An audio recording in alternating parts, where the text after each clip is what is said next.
Welcome to Columbus Report on Waycross Community Media. I'm Government Programming Coordinator Dana Gagnon, and we have with us in the studio today Ohio Senator Louis Blessing III. Thank you so much for coming and joining us today.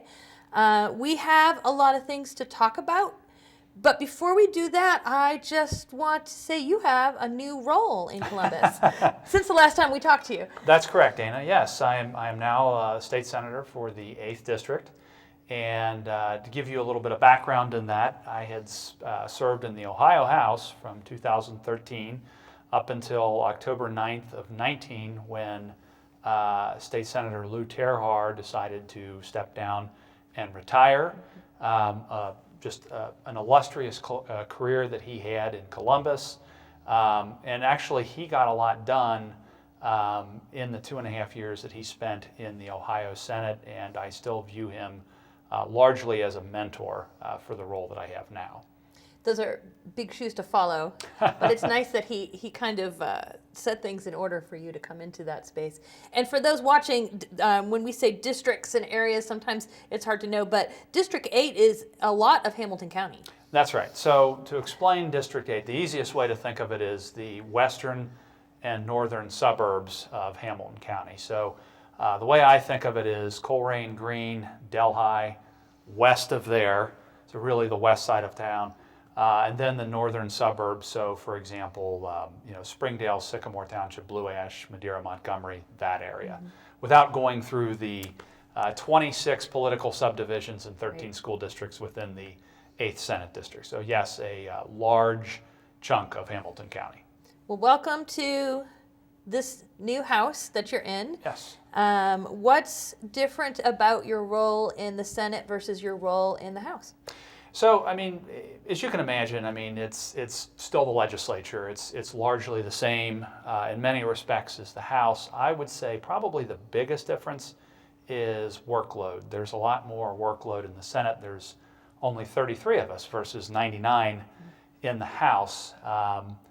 And, so typically in the House, you'll have roughly 3 committees that you're on. I'm on 5 of them in the Senate, and some of the Senate committees that I'm on are areas that I have not served in before. Typically, I've always been on finance, public utilities, and education.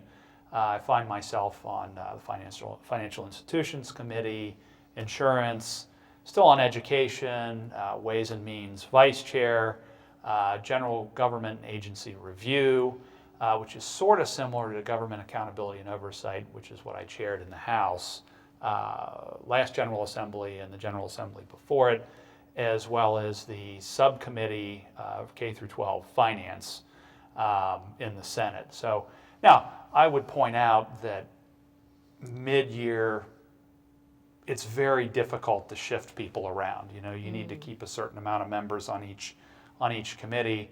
I can't walk in there and say, well, I'd like to do this, this, this, and this. If they can accommodate that, great. But if not, we serve where we're needed. And it's been a very enlightening experience being on insurance. I remember thinking when I first got in, I didn't know if that would be a committee that I would have interest in. But now, dealing with things like surprise billing, some other issues, it's whoa, this is Okay. This is a big deal, and I'm very surprised and delighted to be on that committee. Excellent. Well, I'm glad that you are too, because then you can come back and tell us what's going on. Because there's so much that happens in Columbus that down here in Cincinnati we are not necessarily as connected to, and we get sound bites and clips, and they tend to focus on whatever the fun to cover news thing is. But we need to know more than that. Absolutely. And speaking of that, you talked about education. Yes. And I'm talking about sound bites. So we're hearing a lot right now about EdChoice. Yes. But unfortunately, sound bites are too short to really explain what's going on. So I'm hoping that we can maybe have a little more in-depth conversation about that today. So what is EdChoice? So EdChoice is the so-called voucher scholarship program here in Ohio. There's 2 pieces to it, and I think this is where some of the confusion comes about. And the reason the confusion comes about is because in this most recent budget there was an expansion of it, but it's sort of misleading. And what I'm getting at here is that there are 2 types of EdChoice scholarships in Ohio. There's actually 3 main ones. One's the Cleveland Scholarship Program, but that's separate from what we're talking about here Okay. In the overall ed choice discussion. So there's the performance-based traditional ed choice, and that is the system where if your school is on the ed choice list, then a student from that school can get a scholarship to go to a private school, but the money is deducted from the actual school district. So Okay. roughly $46.50 for an elementary school student, $6,000 for a high school student. Then there is the Ed Choice Expansion Scholarship, also known as the income-based Ed Choice program. Okay. This is where the confusion sort of starts, because if you expand either of those scholarships, it's technically an expansion, but that scholarship is called the Ed Choice Expansion Scholarship. So Okay. it's a matter of semantics and gets kind of confusing. Now, that particular scholarship, the income-based Ed Choice Expansion, is based on income levels. So current law is if you are under 200% of the federal poverty level, okay, so that's for a family of four, roughly $50,000 that they bring in. It doesn't matter where you live, you can apply to get Okay. that scholarship and take it to, here in Cincinnati, the easiest example is just a Catholic school. Now, that particular program is such that it's a fixed pot of money, people apply, and as long as you're under that threshold, you can presumably get a scholarship. Now, where the problem lies with all of this goes way back to the 129th General Assembly. Okay.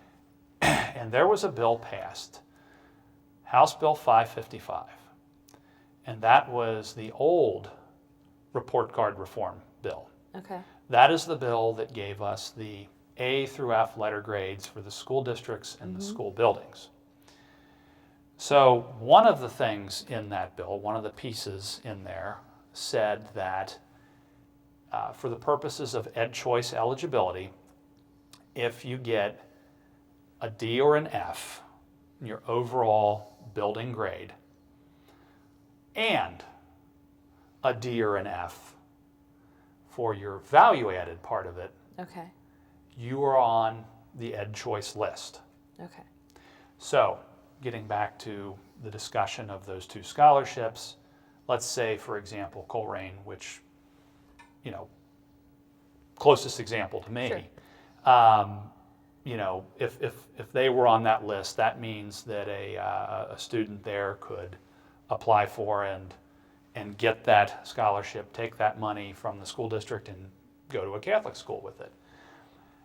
Now, there was also a piece in that House Bill 555 that said after the 2013-14 school year, one of the criteria to get on that list was a D or an F overall for the school, or an F in the value-added piece of the report card. Now, that at the time, you're going through this, it didn't result in an explosion of the Ed Choice list because you needed to have that criteria 2 out of the 3 previous report card reporting periods. So, okay, 2013 was the first year that went on. Okay, so far we're good. The list is still small. Then we had sort of I don't want to call it a blow up, but an issue with state testing, and because we were doing, I think it was the AIR exam, or we were using AIR to do our state testing. A lot of problems with that. Ultimately, we passed some legislation to create safe harbor. So we weren't adding new schools to these Ed Choice lists for the 15, 16, and 17 school years. Okay.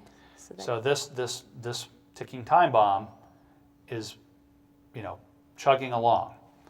So for the 18 school year, this is when that new part of it popped in, the D or an F for the overall grade, or the F in value added.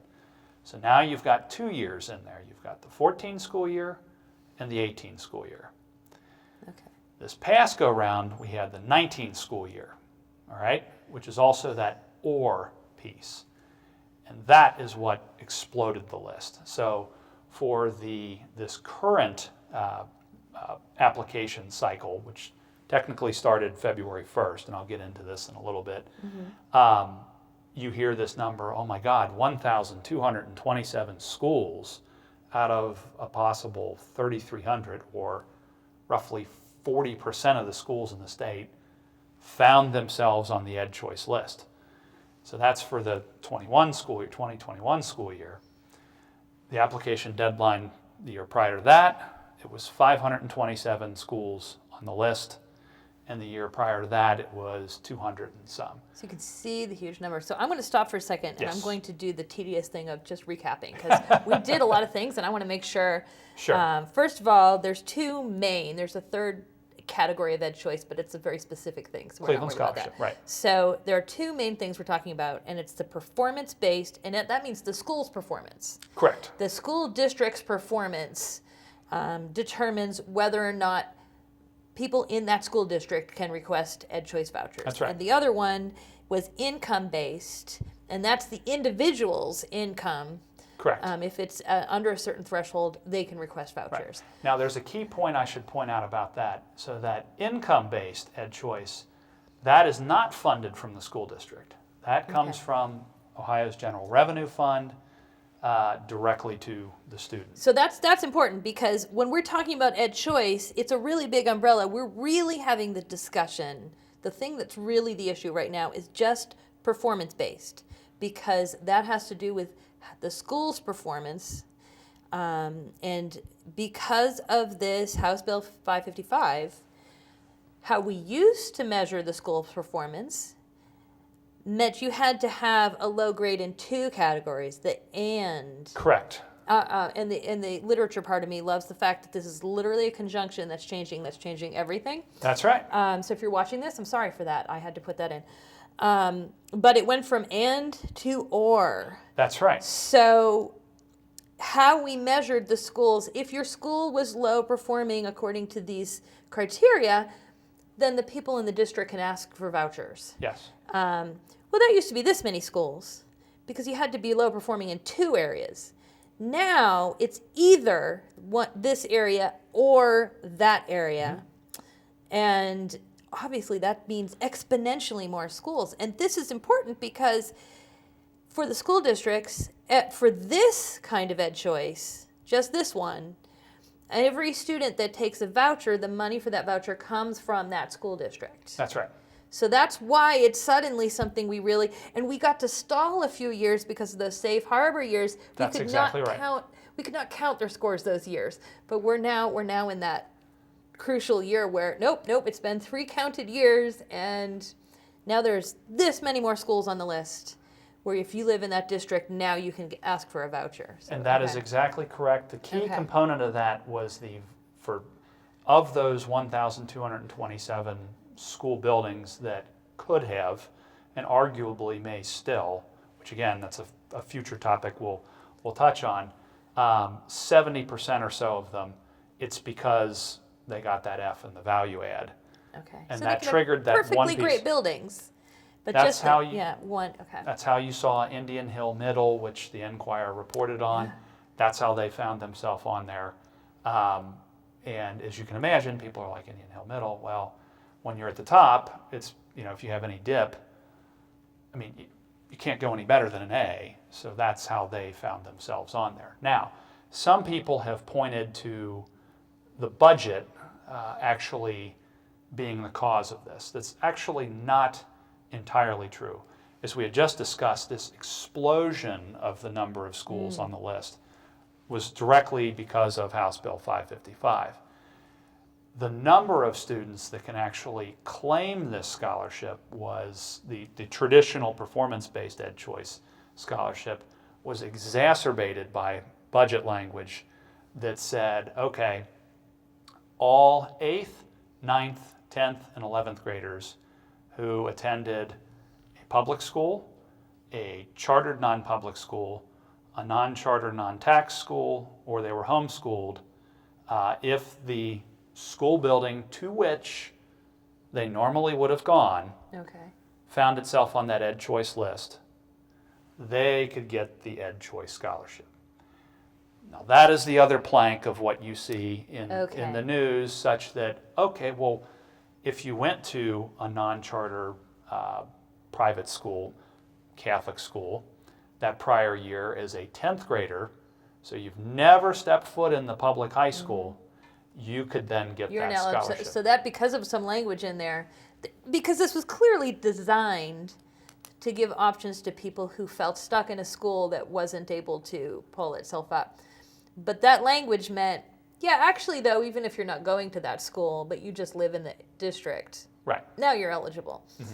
So that's an interesting twist on this that expands the amount of vouchers even higher there. That's correct. So that is what led to this explosion of number of students in the school buildings on the list.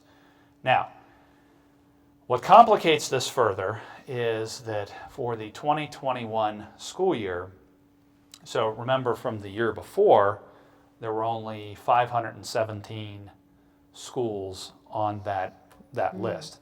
If we had done nothing, it would balloon to that 1,227 for this upcoming school year. Which was going to happen anyway because of House Bill 555 and the budget language. Safe harbor ending, and that was just going to happen. Okay. That's right. All right. Now, because of when this was addressed, if we had addressed this prior to, so February 1, you'd have to go back to November 1st for this. We needed an emergency clause to, get this done. So when the whole discussion started exploding, which was December-ish, maybe even late November, in any of those cases with this conversation exploding, or really getting on the radar of the legislature, it was clear that an emergency clause would be needed in order to avoid this February 1st application Armageddon, if you want to call it that. This is where politics really comes into play. And for the viewers listening, an emergency clause does the following. It says that if a bill is passed with an emergency clause, or any section of a bill with an emergency clause, that part of the bill, or the bill entirely, is effective immediately. And it is not subject to referendum. If you don't have an emergency clause, it'll officially become effective 90 days later, and it is subject to referendum. With the exception to that are appropriations. If you're spending money, that goes into effect immediately. Okay. So now in the House, you need 50 members to pass a bill. Now you need 66 to get the bill done with an emergency clause in time to avoid this cliff. In the Senate, you need 22. Now, the dynamics of both chambers come into play here. The Senate, there's 24 Republican senators. As long as the caucus sticks together, you can get it done. In the House, you have 61 Republican members, which is lower than that 66 threshold. So now it's sort of like, viewing it under the lens of the minority party sort of being in power here, because the status quo would be good for the school choice folks. They were like, fine, if that list exploded, they'd be fine, other than maybe an optical issue. But from the standpoint of the minority party, they generally don't like the Ed Choice program, and now is their opportunity to sort of ratchet this back. Now, you can't overreach too far, because then it can always come back to haunt you later on down the line. But that is where the dilemma is in this issue. It's further exacerbated by the fact that you have the dynamics in both Republican caucuses. A lot of the Speaker himself, a lot of the Speaker's top lieutenants are from Southeast Ohio. A lot of those schools are finding themselves on the Ed Choice, the traditional Ed Choice list. And because of that, it's like, well, our treasurers are screaming in our ears. Yeah. They're more inclined to either remove or greatly curtail the traditional ed choice program, where there are some folks in the Senate that feel differently. So that's where we are politically. And the ballooning, it's not even so much a question of the reason we talk about an Armageddon, which seems extreme, except that it went from this many people in your school district that might be eligible, and so you could budget that, okay, we're going to have to write a check to that many families, and that will not be in our school budget for the semester, to whoosh, this many. Yes, that's right. So that is a very sudden change for school districts who never were on that list before and never had to worry about that before.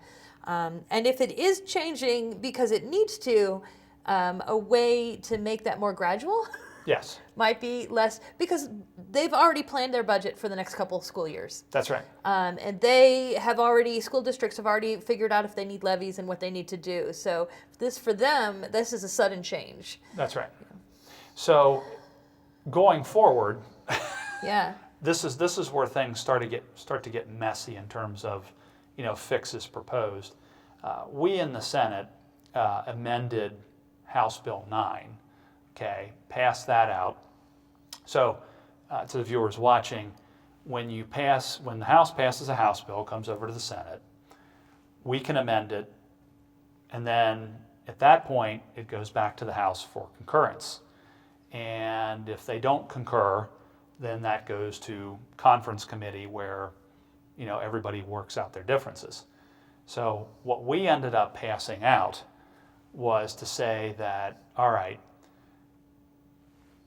reforming this now, and I need to point out that this is a temporary fix. A lot of what we're doing going forward needs to address report card reform, school funding, formula reform, all of those things. But for now, for this given crisis, this is sort of a temporary fix. Okay. So what the Senate did was to say, all right, notwithstanding current laws, so current law is obviously still in place, but the key here is that if a school received an A, B, C, they are not on that list at all. If that overall school got an A, B, or C, not on the list. The only way that they could find themselves on that list is if they got a D, and this is the and part of it, they were in the lowest 20% of the performance index on the report card, which is how you perform on your state tests, for 2 of the last 3 cycles. If you met that criteria, obviously getting an overall grade of a D with the performance index threshold, you would be on the Ed Choice list. If you got an F, obviously you're on that Ed Choice list completely. So basically, raising the bar a little bit to get on the Ed Choice list. So maybe not so many districts wind up on it. That is correct. Especially ones that were surprised to find themselves on it, as you mentioned, Indian Hills Middle School. That is exactly right. Now that trigger, and then I should also point out that issue with the students coming from, or just expecting the money while they're at a Catholic high school right now. Yeah, they have never even been to the school district, yeah. Right, so what we changed, instead of 8th, 9th, 10th, and 11th graders, it's only 8th graders. So if you had gone to any of those schools that I had outlined before, public, non-chartered, private, non-chartered, non-tax, or homeschool, as an 8th grader, and your district or your school was on that Ed Choice list, then you'd be eligible for your 9th grade year and going forward. But anybody that's currently in high school, no dice for that. So, which makes sense, because 8th graders haven't been anywhere yet for high school. So why make them go to another school just to change out of that school, just to become eligible?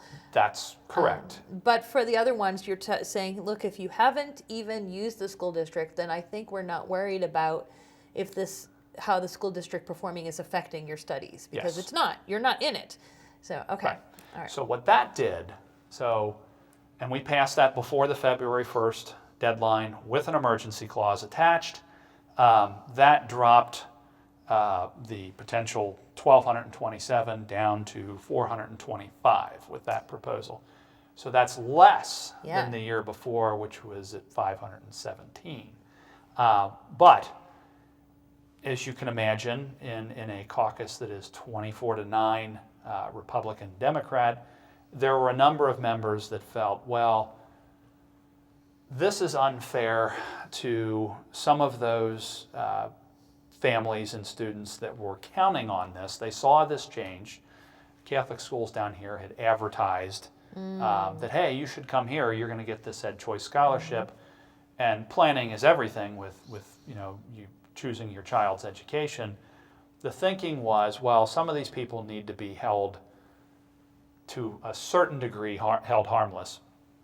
And sort of the consolation prize here was increasing the income-based Ed Choice Scholarship, excuse me, from 200% to 300% of the federal poverty level, which is about 74, 75 grand. Which is difficult because anywhere you do it, there was someone who was eligible who is no longer eligible. Right.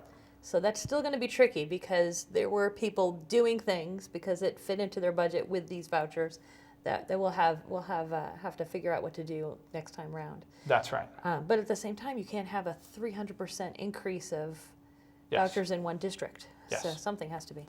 And there was also $20 million appropriated in there to hold harmless, at least for 1 year, those school districts that were affected, by the deduction and sort of the inconvenience of the whole issue. Now, the House ultimately chose not to concur, and they sent us over Senate Bill 120, which, among other things, for the purposes of this discussion, said, okay, we're going to do a 2-month delay for the application deadline. So the new application deadline is April 1st. Okay. And this is where it's going to get tricky. They did not have an emergency clause attached to it. They did this through an appropriation. So an appropriation, as we remember, starts immediately. Mm-hmm. And the language was tied to that appropriation such that it couldn't occur without, one could not occur without the other. So there are a series of cases that have wound their way up to the Supreme Court on this issue, one of which was upheld. I think it was the sales tax case with Taft. But there have been others where it's been shot down. And this is probably what has led to the state being sued by some parents and school choice groups that are like, hey, this February 1st deadline came and went, and all we have is this delay, which we don't believe is legal because it was done with this appropriation, which has been swatted down by the courts. In our situation, when the House sent that over, they had left town. All we could really do was concur and send it to the governor. Many of them believed that, well, this isn't going to work. The deadline passed. At this point, it's sort of a matter for the courts. So that's, I know we'll do another recap. What we're doing, though, is really just trying to do an emergency kind of stopgap. Yes. For the whole system. That's correct. So long term, are there discussions about how to make this work? So right now there's something we have to wait for the courts to figure out what's going to work. Well, we're still going to. I mean, we did ultimately, work on some other things. We were given Senate Bill 89 recently this past week, and the House passed out their proposal. But we never actually got the bill to not concur with, if that makes any sense. The idea being that, if they had sent it over, we didn't concur, then there would be a conference committee between the House and the Senate, and the conversation would start all over again. You can start the workshop on that, yeah. Right. But to your point, yes, this is a stopgap measure. Really, the most important thing, I think, and I think many people on both sides of the aisle would agree, would be getting the report cards fixed, first and foremost, because that is what triggers, your Ed Choice Scholarship. It triggers, whether you're on under an academic distress commission, any number of things. So And this if is if not that's the first not time right, that system has come under scrutiny. This is not a new thing to just that system. The way those report cards, and we're talking about report cards, and you think of your kids, these are report cards for the school district. And the subjects are buildings, added value in those different categories. Sure. Just if someone's watching. And the way those are determined has come under scrutiny. Yes. Whether or not certain schools should have a D or an F in those categories. And then if that's not fixed, then of course that triggers the fact that now they're one of the school districts that may be paying out vouchers. Sure. When they wouldn't have to if this wasn't That's graded right. that way. So that seems like the very baseline of where this all kind of gets built on after that. That is exactly correct. And as I said, we're still working on a stopgap measure. Despite what you see, in the press, their House leadership, Senate leadership, presumably the administration, they're all working on this. It's not like this is stonewalled and we're going nowhere. But it's tricky. And what the House had passed out with Senate Bill 89, which, we got that late in the day, and that was actually if I remember correctly, sort of a career tech dereg bill. And actually, it was funny, I was taking notes in caucus, but really what that did, to give you an idea, and it sort of reflects what I was saying before, it's reflective of the fact that the House has a smaller Republican caucus. The Democrats are going to have more say. So really, their proposal was phasing out the performance-based ed choice. Okay. So students that are currently under it are grandfathered, sort of. What I mean by sort of is if they are under the income-based threshold, because before, if you happen to be poor and in a district that was found itself on, or excuse me, a school that found itself on the ed choice list, which one do you take, income or performance? Well, the old law was performance first. Okay. This changes that paradigm and says, okay, now it's income first. Then if you're above that and you previously had your scholarship, it's grandfathered in going forward.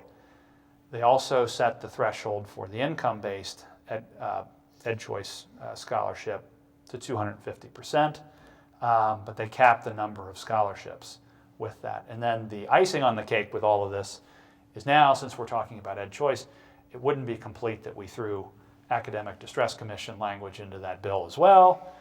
So there was a bill that passed earlier this year that abolished, for the most part, academic distress commissions. That was tucked in there as well. Okay. So we're going to see where, so we now technically have. And an academic distress commission, if I remember correctly, is when your school has been consistently underperforming, then that is another commission that will come in and say, you're not running this right, we're going to run this now. That's correct. And just to explain, if someone is new to this whole discussion, Yes. because you're right, this is part of the whole discussion, and all these things happen, education, reform, all of this happens in our state at the state level. This Yes. is all going on in Columbus. And I don't know that a lot of viewers realize they think about their school districts. Oh yeah. How much of that is we see a lot of national news because just how that's covered. Sure. But this is where it really happens, and these decisions are made, or at the state level. So I think Oh, it's yeah. important to mention all these aspects of it. That's right. I think, if I can editorialize for a moment, I really do wonder if we ultimately wind up where Senate Finance Chair Matt Dolan wanted to go with this, which was to say, if you are an A, B, C, or D school, you're definitely not on the ed choice, performance ed choice list. And his fundamental thinking is sound, and the school superintendents that I've spoken to down here have largely agreed. If you got an F, you got an F. You're on the ed choice list. I mean, some of them have philosophical issues with ed choice, but that they can get behind. In fact, some of the traditional education establishment groups like the Ohio School Board Association, Buckeye Association of School Administrators, or your superintendents.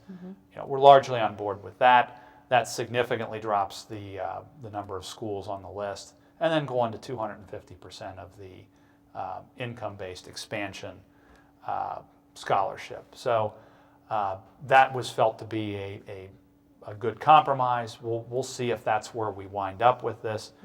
I don't know. I mean, I think looking at who's grandfathered will be important. Oh, yeah. Because when it comes to an even more local level of the families, the ones that have already have their kids in a system, in a program somewhere, that they're looking to continue that. Yeah. But at the same time, the way that House Bill 555 was worded, and Yes. It was going to go from this many schools and districts that had to pay out that voucher to this many. And Right. so that definitely had to be addressed. That was too sudden. I'll be interested to watch what gets decided, both at the immediate emergency level, but also the long-term level, because there's value to the choice. Yes. Yes. And I don't think that in Ohio, I see people wanting to go away. Right. Just as far as what I'm hearing from people. Yeah.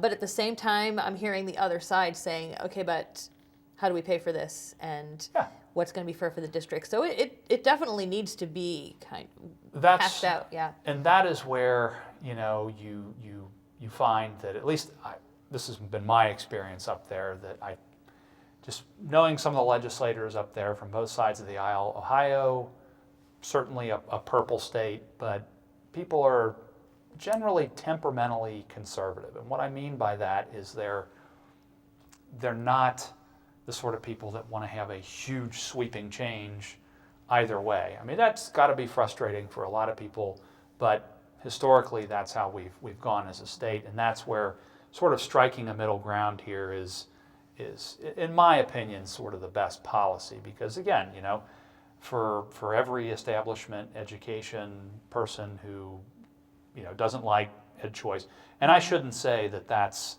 anywhere near the majority of them. A lot of them are kind of like, we understand the program, we just like to keep it within its parameters. And then there's some school choice people that are like, we can't have this go away.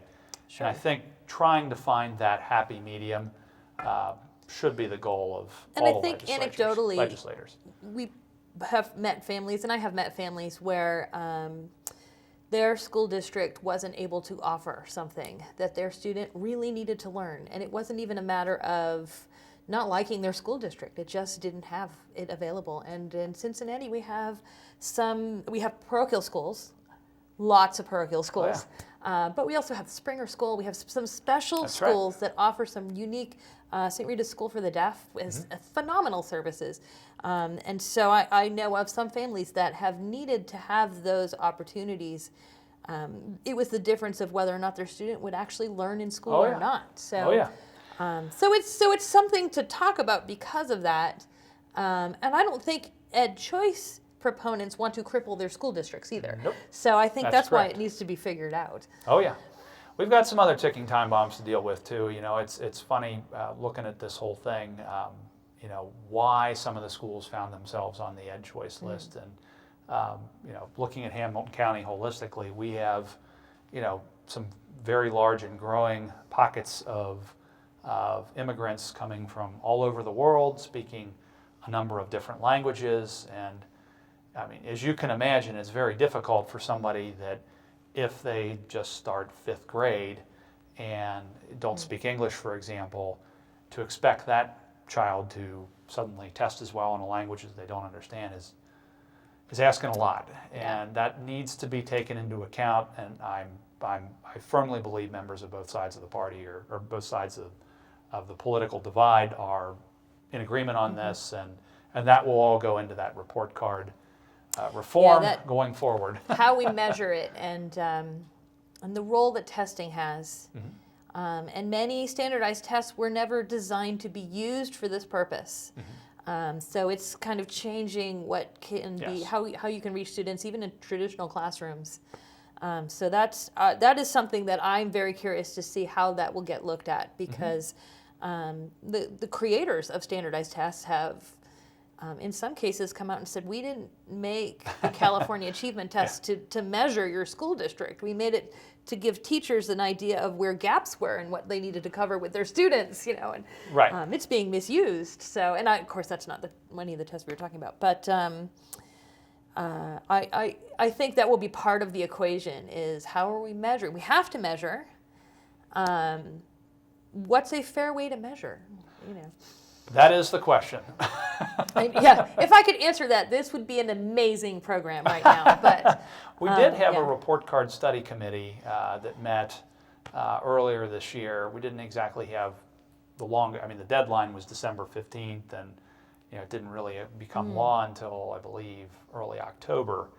So not a lot of time to hash things out, but it's definitely going to be an ongoing discussion, no question about it. Yeah, and I think that that's really almost the root of the reason House Bill 555 caused such an explosion is because we hadn't really thought about how people get on that report card list. Sure. And on that performance-based. So just to remind folks, we're talking about the performance-based vouchers that have to do with the school's performance, not your students' performance. Which is what we're usually focused on. Sure. As a parent, that's what I'm usually focused on. Right. But it can affect the income-based one, because it looks like that threshold might go up to make this get a little bit balanced. We'll see. Okay. It's tough to say, but my advice to the school district folks, and I still think it is relatively sound, focus your attention on the performance-based ed choice. If not for any other reason, but because that's the one that really, puts a wrench into the school's finances. I know there's a lot of philosophical differences with ed choice generally, but if you're going to have it from a school's finance standpoint, you would definitely prefer the income-based ed choice expansion scholarship as opposed to the performance-based. An important point is that if you're trying to meet with people and you're not in favor of ed choice, take a look at what this really means and what ed choice means. And there are three kinds, and that the one that's about to explode and really impact your district's finances is the performance-based one. So that's where to focus the discussion right now. And of course, you can't just change how we measure the report cards if there are actual problems in the school district. So that's another part of the equation too, is, okay, why are we hitting all of these grades? Are there things we need to look at? And, there's just so many elements of this one topic. Covered a lot of ground. And thanks to House Bill 555 and Safe Harbor, we get to do them all right now. They're all... Yes, that's right. They saved them for us just for this moment. Thank you so much for explaining this. Yeah, my pleasure. Again, I see sound bites. I see them on social media. I see them on evening news programs, just, radio programs, which I don't see, I hear, except when I have a lot of coffee. But being able to actually talk about this, explain things, talk about the different elements of this, I think is really important, and I hope our viewers find that also really helpful as well. Yeah, I hope so too. I do always like to take a moment to say Senator Blessing is very accessible. He has an email address, sd08@ohiosenate.gov. You can send him emails. And I have found him to be very accessible, but we have in previous programs talked about different constituents that have let you know about something that they were concerned about. And because this is a much more local and accessible level than what we see at the national level. At our state level, we have a senator that's right here in our district who's connected on the needs of where we live. So I appreciate how accessible you are. Absolutely. Neat fun fact, this is actually in the 8th Senate District, so there you have it. So we're here. Make sure if you have any questions. Thanks so much for coming in today. My pleasure, Dana. And thank you for watching Columbus Report on Waycross Community Media.